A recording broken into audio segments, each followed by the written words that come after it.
मैंने उससे कहा कि भैया मेरे पास कोई सर्टिफिकेट नहीं है जो कहता है कि मैं अच्छा एक्टर हूँ। एजुकेशन के फील्ड से नहीं हूँ, मैं एक कलाकार हूँ, एक आर्टिस्ट हूँ, एक क्रिएटिव इंसान हूँ। और आप लोग बेहतर जानते हैं एजुकेशन के बारे में, इतने साल से आप एजुकेशन चला रहे हैं। पिछले कुछ साल से मेरा अनुभव हुआ है, चूँकि मैंने कुछ फिल्में की हैं। एक फिल्म थी तारे ज़मीं पर, और अभी हाल ही में मेरी जो फिल्म आई है 3 इडियट्स, ये दोनों फिल्में एजुकेशन के टॉपिक पर हैं। तो लिहाजा मैं इस वजह से मैंने काफ़ी रिसर्च की एजुकेशन के ऊपर, और कुछ चीज़ें मेरे सामने आई हैं और वो चीज़ें मैं आपके सामने रखना चाह रहा हूँ। आज यहाँ पेरेंट्स हैं, एजुकेटर्स हैं, टीचर्स हैं, बच्चे भी हैं। हो सकता है पता नहीं मैं कितना सही बोल रहा हूँ, गलत बोल रहा हूँ, लेकिन मेरे कुछ विचार हैं जो मैं आपके सामने रखना चाहूँगा। और वो ये कि सबसे पहले तो हर बच्चा ख़ास होता है। ये मैंने डिस्कवर किया अपने रिसर्च में। हर बच्चा ख़ास होता है।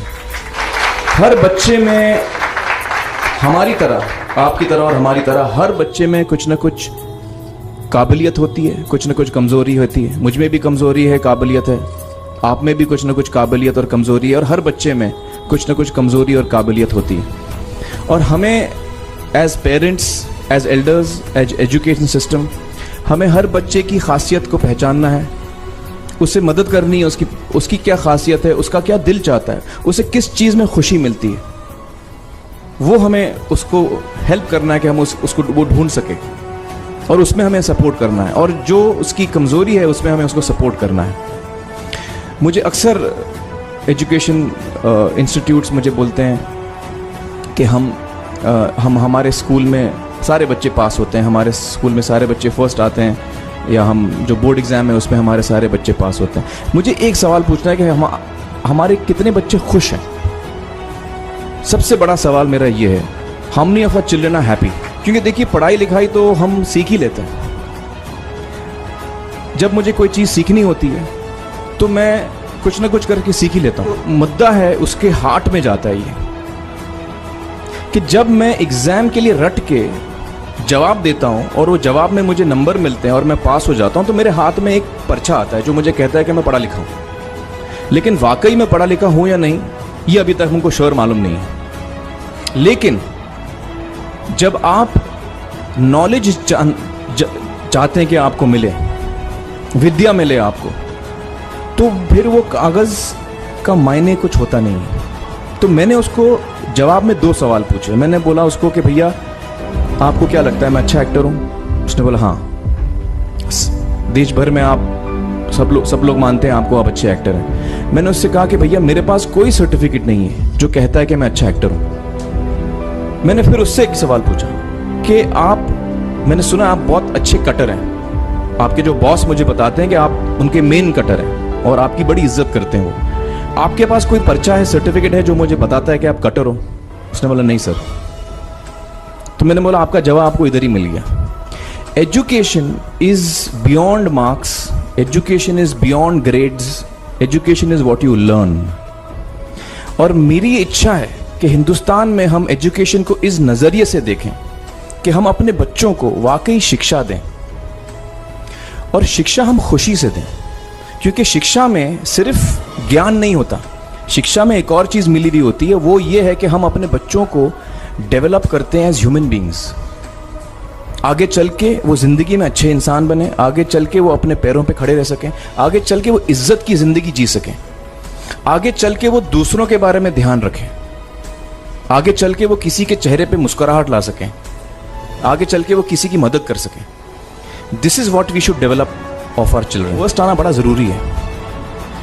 उसको रेस में हम पूछते हैं तुम रेस में फर्स्ट आए कि सेकंड आए, में हम उसको बचपन से, जब से वो लोअर केजी में होता है, जब लोअर केजी में रेस होती है, चमचा मुंह में लगा के उसमें नींबू डाल के भागते हैं।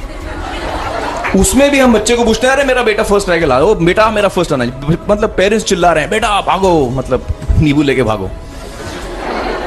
तो उसमें होता क्या है कि बच्चे को लगता है कि यार ये बड़ा जरूरी है। मेरे पेरेंट्स को हमेशा, मेरे पेरेंट्स मुझे एक ही सवाल पूछते हैं, मैं फर्स्ट आया कि नहीं। उसके जहन में ये बात बैठ जाती है कि मेरे को अव्वल आना है, मेरे को compete करना है, मेरे को बाकी लोग से आगे निकलना है। टीचर्स भी यही सवाल उसको पूछते हैं आमतौर पे, ये मेरे साथ हुआ है। होता क्या है कि जब वो बच्चा 21 साल का होता है तो वो बड़ा सेल्फिश हो जाता है, और उसको सेल्फिश हमने बनाया, हमारे सिस्टम ने बनाया। वो अपने बारे में सोचता है और किसी के बारे में नहीं सोचता, क्योंकि यही हमने उसको ट्रेन किया बचपन से। बचपन से हमने उसको यही ट्रेन किया कि बेटा तुम पहले आना, बाकी सब लोग को भूल जाओ। तो जब वो नौजवान बनता है तो उसका नजरिया सोसाइटी की तरफ यही हो जाता है कि भैया मुझे आगे बढ़ना है, बाकी सब बाय हुक और by crook I must succeed, I don't care about anybody else. मेरा ये दिल कहता है, मेरा ये दिल चाहता है कि अगर हम जितने यहां पेरेंट्स हैं, एडल्ट्स हैं, यंगस्टर्स हैं जो कल जाके पेरेंट्स बनेंगे, अगर हम अपने बच्चों को ये सीख दें जब वो छोटे हैं, जब वो घर आए हम उसको ये सवाल पूछें, ये नहीं पूछें कि मार्क्स कितने मिले, उसको ये पूछें कि बेटा आज तुमने किसकी मदद की, आज तुमने किसके चेहरे पे मुस्कुराहट लाई। अगर हम उसको ये पूछें तो उसको ये लगेगा कि यार जरूरी ये है, मेरे पेरेंट्स मुझे हमेशा ये पूछते हैं, मार्क्स का तो कभी पूछते नहीं, वो मुझसे ये पूछते हैं कि भैया तुमने किसको हेल्प किया आज। तो हेल्प करना लोगों को, लोगों के बारे में सोचना, लोगों के चेहरे पे मुस्कुराहट लाना, ये मेरे पेरेंट्स के लिए बड़ा इंपॉर्टेंट है। साइकोलॉजिकली वो इस चीज के साथ बड़ा होगा, स्कूल वही जाएगा, पढ़ाई लिखाई वही करेगा, वो उसका नजरिया थोड़ा बदल जाएगा।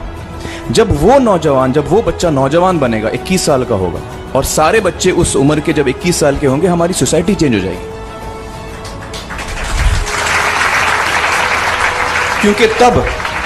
क्योंकि तब हमारी सोसाइटी में ऐसे नौजवान होंगे जो खुद के बारे में नहीं सोच रहे, दूसरों के बारे में सोच रहे हैं। तो मुझे लगता है कि सबसे बड़ी चीज जो हमारे एजुकेशन सिस्टम में मैं देखना चाहूंगा, जो मैंने अपने स्कूल लाइफ में नहीं देखी, कि हमको ये अहमियत इस पे दी जा रही है कि हम अपने आसपास के बच्चों को कितना हेल्प कर रहे हैं। ये एक बहुत बड़ी तब्दीली अगर आ जाए तो मुझे लगता है कि हमारा देश बहुत सुधर सकता है, बहुत बदल सकता है।